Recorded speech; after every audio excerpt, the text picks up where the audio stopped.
Our forecasts are conditional on a number of things, but one of the things that obviously are conditional on is we use the market curve to set them up. So I think it's important that if we find that a forecast with the market curve produces a best judgment, which has inflation below target or above target, wherever, but not at target at the sort of horizon, we say so. We say this is where we got to. Best collective judgment is that.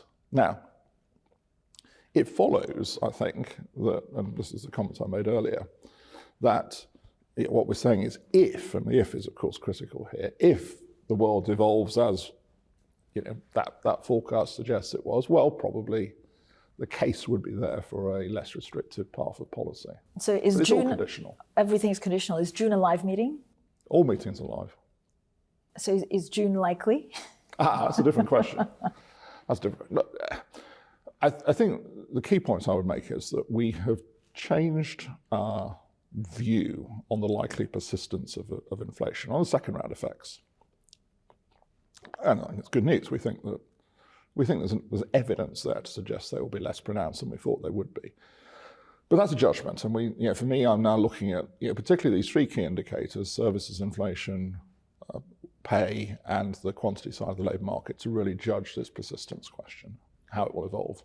But Governor, because you were quite upfront about market expectations, does that come from Ben Bernanke's review, that you will talk more about the markets to indicate more to the markets also what you're doing next? Well, we're not going to implement the Bernanke review piecemeal. So we're obviously going to spend a few months really sort of thinking quite hard about what we do. And he raised the conditioning assumptions as a point, actually, and this question which I think all central banks wrestle with in various ways, which is how do you actually sort of represent a future profile of rates to set up your judgment without sort of getting yourself into a position where you're absolutely nailed on, as it were, for a view of rates 2 years out, which of course is just not realistic to commit to. But can we expect more market commentary from you going forward? Well, I think we're in a particular situation at the moment. I've said before, it's a high bar, I think, for us to sort of come out and comment extensively. But I think the point we've made today, and I think have to make, is look, quite a lot of them, when we do the analysis, quite a lot of the market movement of late appears to have been US, in a sense, originated. Now, there's always some of that, of course, but it seems to be more of it. And yet, our analysis would be that inflation dynamics here are different to the inflation dynamics in the US.